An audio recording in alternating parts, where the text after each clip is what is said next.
Hello, beautiful, amazing, fantastic world, and you, wonderful, beautiful individual.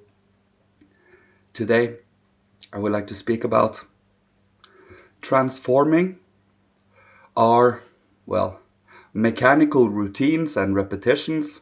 You know, the routines that we automatically go through more or less asleep because it has been done so many times, and transforming it into living spiritual impulses. Of course, that requires us to be able to breathe and meditate, listen and wait. To wait for the right proper impulses, of course.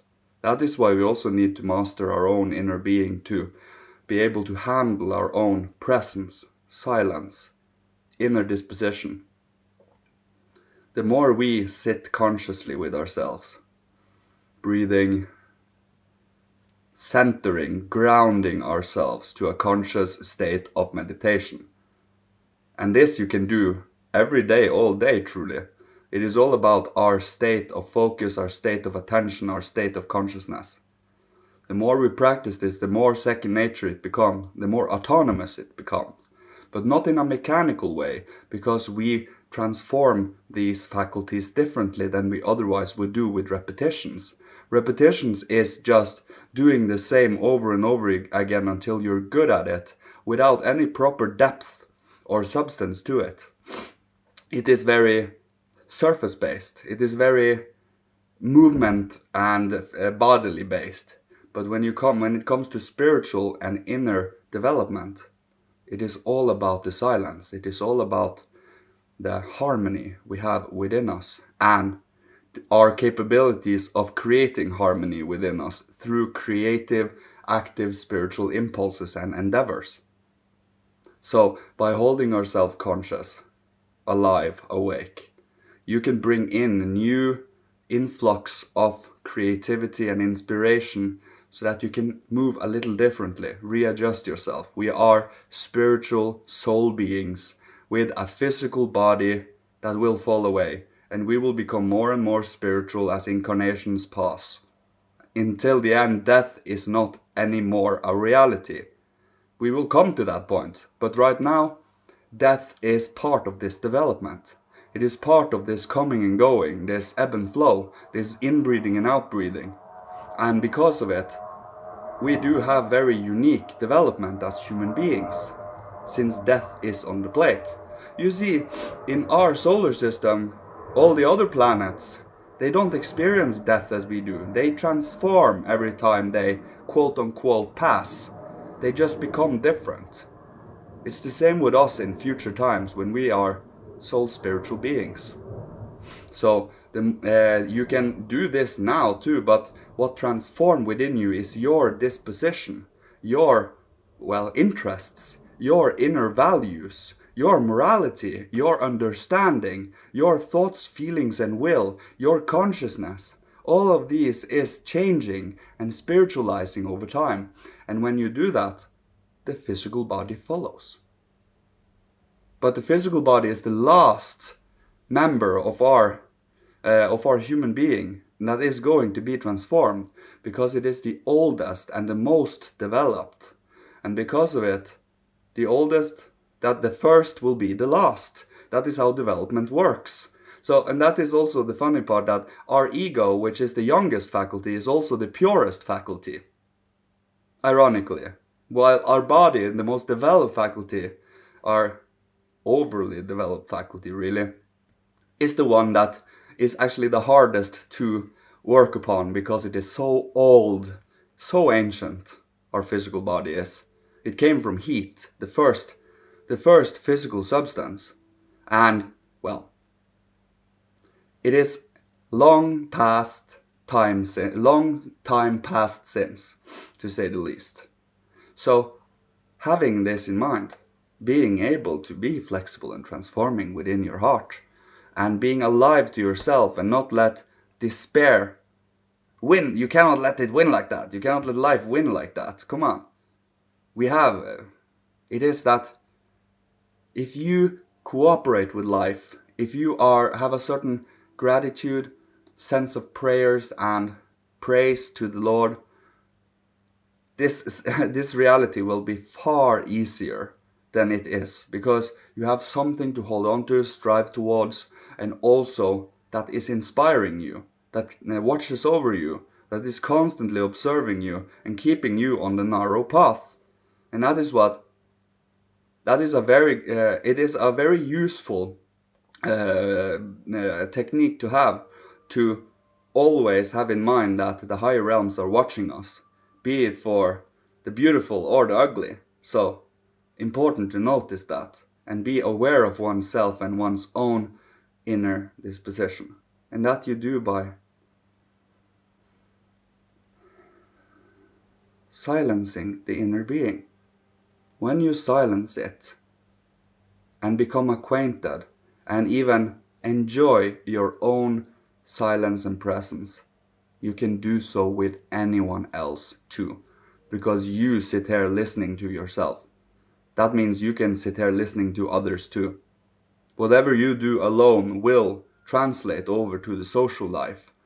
Of course, spiritual impulses in social life is so important these days, because everything has become dried up, cold and mechanical. But by having this living impulse, this alive, loving, compassionate impulse, you bring color, you bring warmth, you bring spirit and divinity into life again.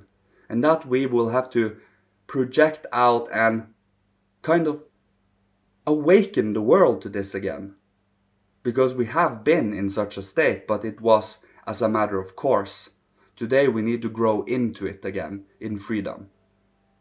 So through freedom we cultivate our own inner individual being to become as inspirational and as pure and as, well, ennobled as possible in this lifetime. As we say, we are not perfect, so we always strive towards, well, mastery. Mastering our own inner being, both the good or the beautiful and the ugly. So that the ugly becomes beautiful in a sense, because it is in the right place. It holds to its own sphere and do not bleed into any other spheres. Let's say, taken as an example, or I digress. Because there are a lot of variations of areas in life, and if you take one area of life, bleeding it into another area of life, it becomes an error, because it is not true. Life is not one-sided like that. One needs to be able to adjust and to change our state of consciousness on a dime based on what is necessary. And that is what we strive towards, to be that flexible, to be almost like angelic beings, because it is the love, the sweetness, the warmth should be introduced to the world again, so that healthy impulses can occur, can grow within us as human beings. Of course, if you do have a preference for power and control and dominance and such, you are a follower of other forces than what is progressing, promoting and loving. But that is what each and every one of us need to find out, what is our intention, what is our inner values, and what is our morality is. And do we use it to control, or do we use it to inspire? It is all about holding oneself responsible to this.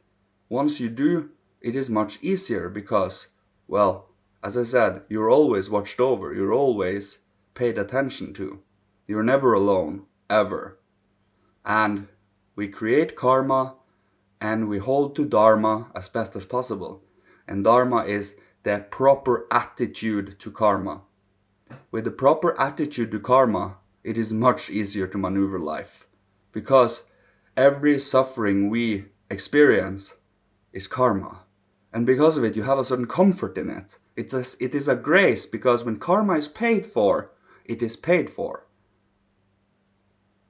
It's a grace. If we didn't have karma, this world would have long since fallen to the abyss, fallen into darkness.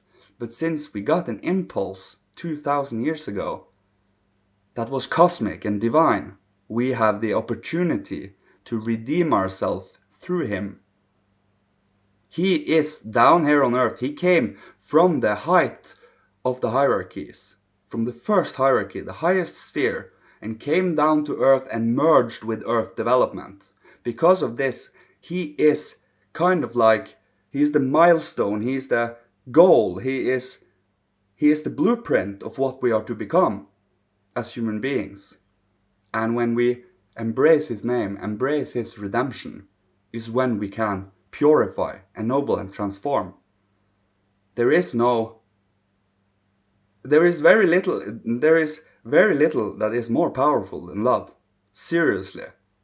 And to hold to that is something that requires strength, courage, carefulness, and so on. But once you hold it, it is a door opened, and you are an important inspiration to the world. So I will leave you with this today.